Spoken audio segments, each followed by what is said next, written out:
लुकुरकनि खानि ककनो सैजाक आवै मंगलाइति आगरतलानि लाल बाहादुर आमचायाव थांखा एमएलए गोपाल चंद्र राय आरो बो मुंखुयावै एमपि राजीव भट्टाचार्यनो बेलाय सेजावै ककनारखा बिनि सागो चप्रबजाकमानि राजीव भट्टाचार्य सामानि तंगो माफियाति आवै मंगो थांगो हनै आबोनि ककफियो मुरनानि थाङैनो माफिया कितिङै तंगो राजीव बाबु हनै सावै खनारखा बो न गान्तिओ फानो माफिया रक राजत्व खलाई दङ हनिबो कक खरसाखा ताई केरं रायजानो बाहायनो लासिमा सिंसा तै दङ मन्त्रि अख्रा हनिबो खुखेंखा आवै मुंगो थांफ्रो पुलिस न सिथिरमा ओलबो पुलिस मा यांगै खादुमो जागमानि कक साइखनारखा गोपाल चंद्र राय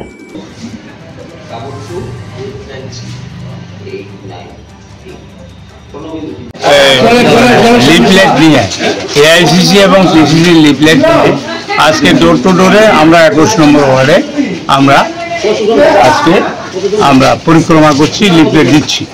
দেখি না ব্যাপারটা হলো এই প্রোগ্রামের ব্যাপারে আপনারা তো জানেন গত 6 জুলাই 31 নম্বর ওয়ার্ডে আমাদের মিটিংয়ে ওয়ার্ড মিটিংয়ে 31 নম্বর দুর্বৃত্তরা হামলা করেছে, আমাকে হত্যার হুমকি দিয়েছে। তাই আমরা আজকে 12 তারিখ দেখুন এই যে আমরা চিঠি দিয়েছি ওসি ইস্ট পিএসকে 12 তারিখ 22 নম্বর ওয়ার্ডে, 13 তারিখ 22 নম্বর ওয়ার্ডে, কারণ আমরা ল অ্যান্ড অর্ডার মানি। মুখ্যমন্ত্রী মহোদয় বলছেন ডক্টর মানিক সাহেব কি ল অ্যান্ড অর্ডার ঠিক আছে, কিন্তু দুর্বৃত্তরা এখানে গিয়ে আমাদের মিটিংয়ে হামলা করছে। আমরা আইন মানি, কিন্তু আমি এখন অবধি আমার চিঠির কোনো উত্তর পাইনি। উনি ওসি সাহেব লিখেছেন 9 তারিখ চিঠি দিয়েছি, 12 তারিখ আমাদের ডোর টু ডোর আমাদের একটা কর্মীর উপর হামলা হতে পারে, আমার উপর হতে পারে, সুতরাং আমি চিঠি দিয়েছি। এটা উনি রেফার করেছে এসডিপিউকে, আমরা এসডিপিউকে কপি দিয়েছি, এই তো সিল আছে এসডিপিউ, কিন্তু টিল নাও আমাকে কোনো কমিউনিকেশন করা হয় নাই, যার জন্য আমার আসতে একটু দেরি হয়েছে। আমি এসপি সাহেবের সঙ্গে কথা বলেছি, এসপি সাহেব বলেছে এসডিপিউ কথা বলেছি, ওসি টেলিফোন ধরে না।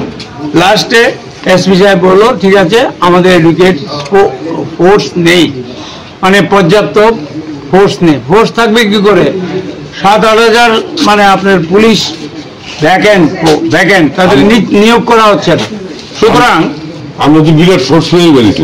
শোনো আমি একটা কথা বলি, আমরা জনগণের দ্বারা নির্বাচিত, জনগণের নিয়ে আমরা চলছি, কিন্তু দুর্বৃত্তকারী যেটা আছে এরা যারা আমি কেস করেছি, কেস রেজিস্টার হয়েছে, আপনারা জানেন আমাদের উপর আক্রমণ হয়েছিল 7 তারিখ, আমরা 8 তারিখ এটা এনলিস্টেড হয়েছে ইস্ট পিএসে, কিন্তু এখন অবধি নন ভেলেবল সেকশন আছে।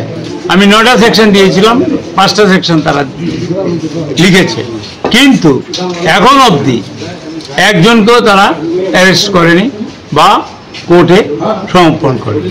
আমরা ওই যে আমাদের উপর আক্রমণ হয়েছিল এটা সমস্ত কংগ্রেসের উপর আক্রমণ, 31 নম্বর ওয়ার্ড নয়, আমরা এটা কন্ডেম করি।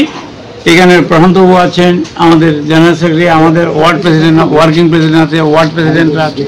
আমি যেটা বলছি আমাদের আজকের প্রোগ্রাম, আমাকে লাস্টলি এসপি সাহেব বললো আজকে এডুকেট ফোর্স নেয়, কালকে আপনারটা ঠিক থাকবে এবং এটা একটু ডেভার করেন, কিন্তু আমাদের যারা মানে নেতা কর্মীরা আছে ওরা মানতে চায় না, তার জন্য আমি এসছি। মানলে মারবে, কিন্তু মুখ্যমন্ত্রীর কাছে আমার ডিমান্ড এবং রিকোয়েস্ট ডক্টর মানিক সাহের কাছে, উনি বলেছেন সুশাসন চলছে কিন্তু আমরা আক্রান্ত হচ্ছি। আর একজন এমপি সমাজসেবী থেকে এমপি হয়েছে, বাকিটা বললাম, উনি বলেছেন আমরা নাকি সমাজদ্রোহীকে নিয়ে আমরা ঝুলি।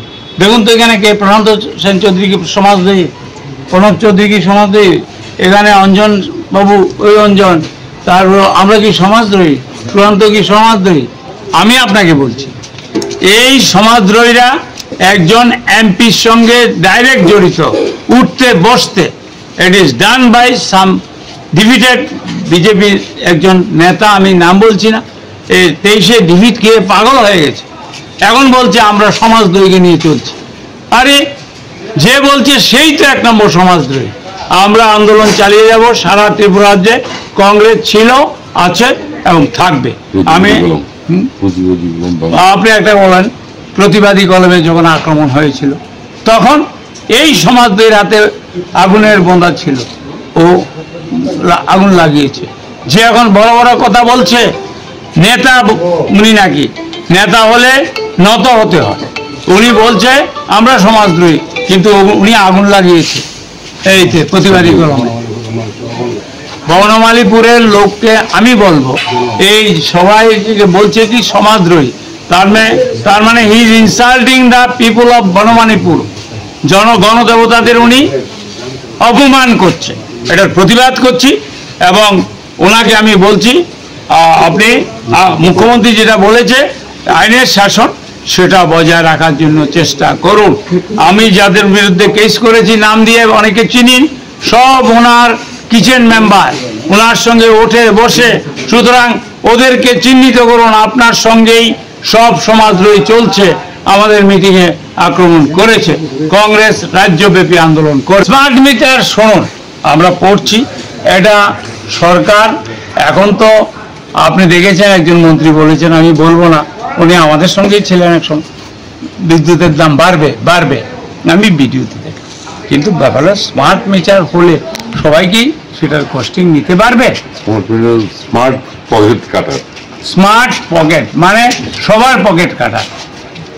আপনি দেখুন স্মার্ট সিটি ত্রিপুরা রাজ্যে এই যে ড্রেনগুলি পরিষ্কার হয় না, কোনো কাজ হয় না, টাকা কই, এই 21 নম্বর ওয়ার্ডে খাওয়ার জল নেই, আমাদের অঞ্জন বলছে।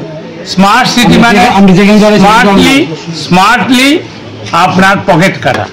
আমি আপনাকে বলবো স্মার্ট মিটার সবাই সর্বদলীয় মিটিং করে এবং অ্যাসেম্বলিতে সব এমএলএদের নিয়ে বসে এটা একটা সর্বদলীয় সিদ্ধান্ত নেওয়া উচিত। এবং স্মার্ট মিটার যদি ভালোর জন্য হয় তাহলে পশ্চিমবাংলা কেন আপনারা বিরোধিতা করছেন? তাহলে এখানে পশ্চিমবাংলার এটা এখানে হবে না কেন? আপনি জনগণের উপর অনেক কর চাপিয়েছেন, বিদ্যুৎ মাশুল বাড়িয়েছেন, গ্যাসের দাম বাড়িয়েছেন, সব বাড়িয়েছেন, বাড়ির ট্যাক্স বাড়িয়েছেন। সুতরাং